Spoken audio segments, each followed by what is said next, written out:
You're listening to the Home and Outdoor Living Podcast.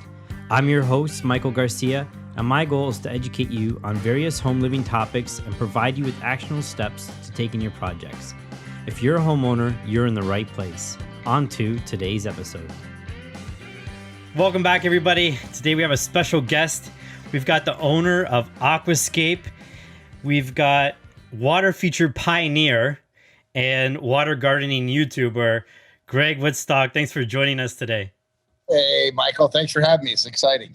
Yes, of course. Thank you. Today, I just want to bring out to homeowners the beautiful art of water features. And in my mind, there was no better guest than to do that with you. And some of the audience is going to be exposed to water features, but much like I was a couple years ago, I wasn't. Can you tell us, what is a water feature? What is a water feature? Well, in referring to what we're talking about, Michael, it's anything that you would have with water in your yard, whether it would be a fountainscape, a pondless waterfall, which is just a waterfall without necessarily the pond, or a pond. Those are the three types of water features that Aquascape installs and sells. So fountainscapes to pondless waterfalls to full-blown koi ponds, water gardens, things like that people would put in typically a residential, but sometimes commercial setting to basically enjoy, nature at home. Yeah. When you say fountain, first thing that might come to mind is those traditional bowl fountains in like a courtyard type style. Is that what we're talking about here? Well, I mean, that is one type of fountain, is a type of water feature, but what Aquascape really specializes in is more artistic. So anything from spillway bowls to Mongolian natural basalt rocks to any types of urns and fountains and things like that. So more of a decorative than formal. I'd say what you just described as more formal, which obviously is part of a waterscape, but we do more informal and more decorative. Right. So maybe turning, a rock into a little bubble, or more decorative style than the formal, like English garden type style, right? Correct. Yeah. Right. So I'm sure some of us have seen it around, and when you get exposed to this, I mean, my world definitely opened when I did a couple of years ago, and it was life-changing to a certain degree. But why would somebody want to have a water feature? Like, why is it important? Well, maybe we should start with why wouldn't they want to have a water feature, right? We like to say a water feature turns a house into a home. A water feature is the only form of landscaping that will suck people outside of their house and deposit for hours on end outside in their properties. You will not sit for hours on end, and even a gardener watch your tulips grow, but people will literally, as you know, spend hours on end feeding their fish, watching the birds come down and bathe in the stream, and enjoying the sights and sounds of beauty of a water feature that encourages nature at home. So I actually believe and feel that a landscape is not complete until it includes a water element. And then I believe it becomes the central focus of whatever landscape you do, because water is life. So it's moving, it attracts wildlife, it has nature in it. So a water feature turns a house into a home, and it deposits people in their yards. And I think more now than ever, people need to be outside in nature versus, because they're stuck so much electronically connected to their devices. It's just great to be able to get outside, and the water feature encourages people to get outside. That exact statement was basically how I felt when I first came to Pandemonium for the first time, which for our audience, Pandemonium is mostly for contractors who install Aquascape features to get together and, have a good time and learn some new stuff. But tell me, when was the moment that you experienced what you just said? When did you see people get pulled into the water feature? Was it you? Was it other people? Do you remember the first time that happened? Well, listen, I started off as a hobbyist, so my entire, journey as a, business owner that specializes in water features began as a 12-year-old hobbyist when I needed a place for my pet turtles. Mm-hmm. And I put my first pond in, and that pond leaked and turned green, and my pet turtles migrated away. But I like to say that was my odyssey, because every summer I spent ripping out and rebuilding that backyard pond. And when you say when I first experienced it, it was immediately as a hobbyist myself, but then it was seeing how other people who didn't have water features, friends, neighbors, relatives would come over to the house, and the water feature became, the central focus of our time outside would be around the water. And then one day, Michael, the UPS guy, delivered a package, and of course, I was in the backyard messing around with my classroom, my backyard pond, and I yelled at him to come around the back. And when he turned the corner, he thought it was beautiful, and he thought he'd love to have one at his house. And I thought, there's got to be a business here, and that was 1990. So this has been a while that I've been doing this. So pretty much how when the first one was my very first pond in 1982 as a hobbyist, and it's fun for me to experience it every single day when people come at Aqualand, or watch my vlog and experience what living the aquascape lifestyle, like we like to dub, is all about. Yeah. So you were 12 when you kind of got your hands dirty, we'll say, right, with the pond stuff. Were you an aquarium guy before that? Is that how that happened, or where did you get the bug from? Yeah, it was I was an aquarium hobbyist. My dad, had aquariums. I grew up, with aquariums. We were both hobbyists together, and they like to say a pond is the ultimate aquarium. Not too many people can have 1,000-gallon aquarium in their house, but Mhm. you can easily put 1,000-gallon pond in someone's backyard. So, so just a connection with nature and water, and I've always had it, and it's love, and I just love my job, helping other people live that too. Yeah. Um, so you had the bug when you were a child, but you alluded to the UPS guy. Was that the moment that it kind of turned into this, like, I can bring this to other people? Yeah, I had been experiencing it with, like I said, friends and neighbors, but it was literally that one UPS guy that said, I'd love to have one of these at my house, that I thought, maybe I could just have a fun summertime gig. And that fun summertime gig lasted 2 summers. And then my business just skyrocketed after the local newspaper, the Chicago Tribune. When I say local, the biggest newspaper in Chicago, ran a front page story on me called Jan Golden Ponds, young landscape artist. 22-year-old Greg Wittstock building backyard habitats for fish and plants. And all of a sudden, my fun summertime gig became my career, and started hiring people. And, that the rest is history. That was, 28 years ago now. Yeah, yeah. Yeah, no, that's it's quite the history for sure when you dive into and learn about it.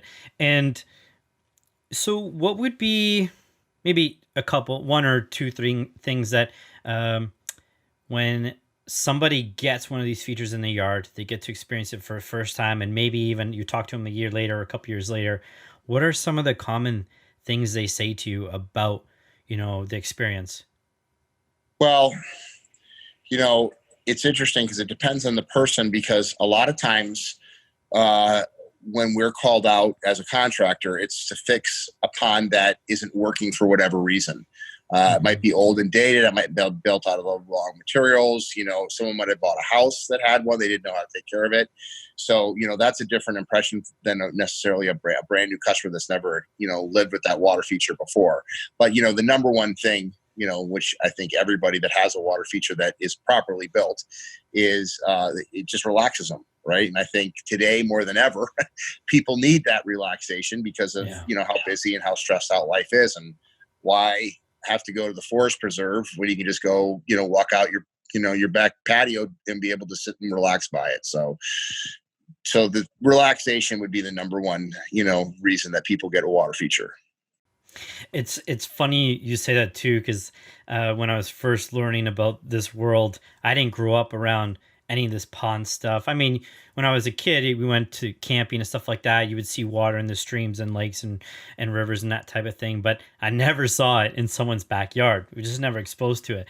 And even just watching the videos from Aquascape and from some of the friends that I was starting to make in the industry, just the videos and the sound coming through the audio was just uh, i- yeah, it was incredible, and I hadn't even experienced it yet. And then, of course, when I got to finally see some of these things in person and dip my feet in the water, everything kind of changed for me to the tune where you say that the landscape's not complete without a water feature. I totally agree with that 100%. Um, so relaxation, right? Like I think that we could boil it down to one word, relaxation. Um, and I don't think you are an outdoor enthusiast without the pursuit of relaxation. So I think that's a good theme with that one. Um, let's talk about how somebody could get this relaxation, right? I think there's a couple ways. Um, one, either kind of a DIY type of approach, and one from like a professional, hiring approach. Um, can you share a little bit about that? Well, we always say if you want to save money, Michael, hire a professional. So you're laughing. Why do you think I say that? Well, because even just a little bit I know about water features, one little hiccup can cost you a lot of time, money, and aggravation. Well, Um, that's true. But specifically, the reason that I said that is, let's say you're selling to a doctor or a school teacher, which, by the way, are number one and number two demographics in terms of the people that own ponds. Doctors, followed by school teachers in terms of the installations. So think about that freakonomic statistic there. Doctors have money, school teachers have time, and there's probably a few other factors that rely in mm, there. But we always say to anybody interested in building their own, if you want to save money, hire us, because Michael, if we bid out a project for 40 man hours as professionals, how long is that going to be for the customer? oof. I think I'd be generous if I've said under, 50% or more. Yeah, so let's say double. Let's say it's 80 man hours. So if Hmm. you're talking to a customer that wants to build it themselves and they say, it's, how long is it going to take them? And it's 80 man hours. 80 man hours is the entire summer, maybe into the fall, if you're working 3 hours on a Sunday, 4 hours on a Saturday. You following this? So Yeah. whatever profession they are, they'll be better off just hiring it done. But I started off as a hobbyist. If it's a labor of love and you don't mind experimenting in your backyard like I did, that's okay. But if you want to save money, hire a professional. If it's a labor of love and you want to enjoy the process, and it's going to take you 80 or 120 man hours to build something that a certified Aquascape contractor might be able to do in 40 or 50 man hours, great. It's a labor of love. But if you want to save money, hire a professional, get it done right the first time. And if it's a labor of love and you don't mind experimenting and maybe making a few mistakes, then go ahead. More power to you. Go ahead and do it yourself. Yeah. No, of course, of course. I like that analogy. That's it's pretty powerful. There is how much is your time worth, kind of thing, right? Um, so And what your somebody, goal is, because if your goal is to get therapy and work in your garden all summer, no problem. We'll supply you the materials, right? But if your goal right? is to hire it done and be able to sit with a glass of wine next weekend, then you might want to hire a certified Aquascape contractor. Yep, yep. So if somebody is the hobbyist type, they want to build it, they want to invest that time. How would they go about doing that? Well, I think the first thing to do is to really, determine what kind of water feature that you want, whether it's a fountainscape, a pondless waterfalls, or a full blown ecosystem based pond.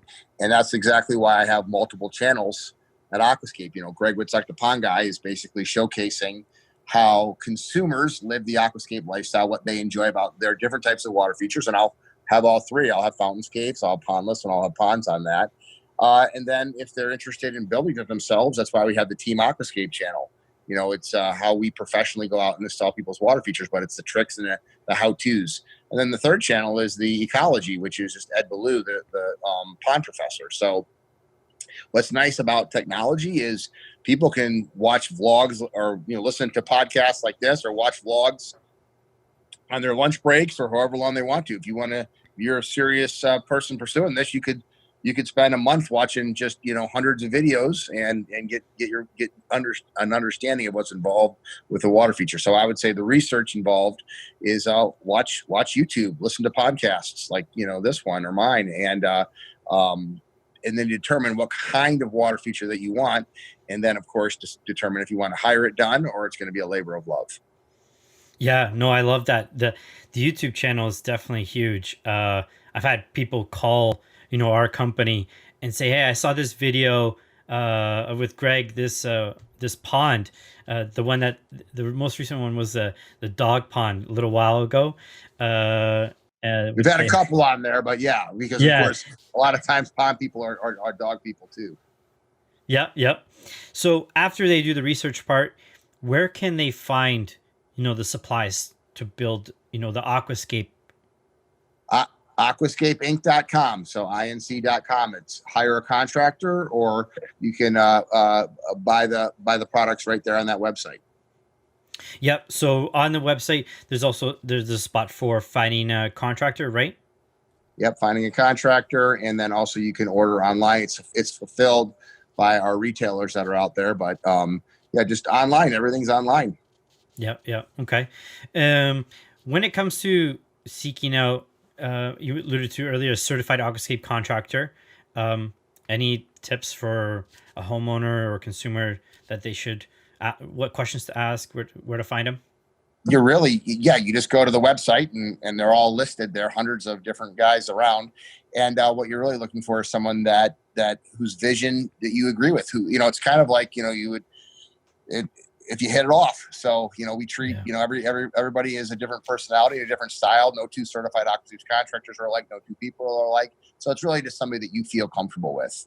And it's not always the least expensive guy, because it is art and you're buying art. And so whatever artist that you most resonate with, and everybody likes different artists, right? So it's really, and how you do that is you look at their portfolio, you look at their videos, because a lot of these guys have their own, video blog channels as well. So it really would be somebody that you yourself can relate to, and you like their ideas and their designs, and you get along. Yeah, I like that. I like that a lot, and that seems to be a common theme when people reach out to us. It's like when the moment we hit it off, some magic happens with people's projects. One question that I've gotten over the last little bit is, I don't live in a warm climate, or I'm in a cold climate, um, or vice versa. I can't possibly have a pond outside. What do you say to that? This is one of the biggest challenges that I have, is people getting misinformation from the internet. So as prevalent as technology is, as we all knew, fake news, everybody with an opinion can put it out there. We have customers all the way up into, northern Canada, all the way down into the southern, hemisphere, Brazil. So there's pros and cons and challenges and things that are easier, from full sun to full shade to, wintertime conditions. But, the number one asked question, Michael, is what do I do with the fish in the winter? And we let them know, you keep them in there. People go, really? They can survive the winter? And all koi are, fancy carp. They're just bred for their colors, but it's the same basically biological function as a carp would be that's in the local stream or river. So Right. at the end of the day, it's just information. And that's exactly why Aquascape produces our publications, our online, lifestyles magazine, our vlogs, our entire website. It's all filled with information of not a theoretical information, but what we've experienced over 28 years of being pond owners ourselves. We like to say it's our passion, it's your paradise, and that's kind of one of our taglines, because we're hobbyists ourselves. Yeah, I love that. And if anyone listening has a chance to get to Aquascape HQ, it's definitely paradise over there in many ways, not just for the features, but that's Yeah, fantastic. because you're looking out here, and you get to look at Colorado when you're in Illinois. Yes. Yeah. Off the top of your head, how many tons of rock is just in what you showed us? Oh, I don't need to tell you off the top of my head. I know exactly, because I bought it all. It's 6 million pounds, Wow, that's all crazy. from 6 hours away in the Ozarks. That's all from Missouri. That rock, it's Missouri moss and lime rock. Yep. Yep. No, that's fantastic. Well, what would be a send off here for any of those listening that want to learn more, experience more? What's one thing that you want to leave the listener with? Well, I like to say everybody wants a water feature, they just don't know it yet. And so podcasts like yours, or vlogs, any way we can get the information out there. The number one way that we sell water features is for people to see them. So oftentimes we'll build a pond for somebody, and then within 2 years, I'll have three more for the next door neighbor, the guy across the street, and the guy down the street that happen to stop by and see their pond. So I think everybody wants a water feature. They just don't know it yet always. And I love the options of having anything from a lower entry price to very low maintenance and a fountainscape, to maybe a little bit more artistry involved with the pondless, all the way up to a full blown ecosystem pond, which is fish and plants and everything else that comes with it. So I think the number one thing that I would like people to leave with is that do some investigation, because I think now more and more kids, people, families, there's something for young and old. We have our pond tours. You'll see 2 and 92 going on the pond tours, because there's something for everybody with a water feature.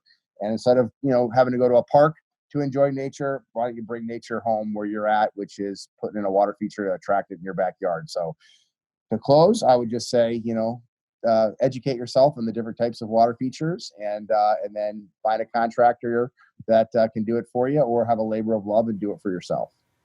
Yeah, I love it. I totally agree with it. Well, thanks for joining us today, Greg. If you guys have want to see more, again, aquascapeinc.com or Greg Wittstock, the pond guy on YouTube. Check it out, learn more, and we'll see you guys next time. Thanks for listening. If you found value in this episode, you can support us for free by subscribing, rating, and reviewing this podcast. See you next time.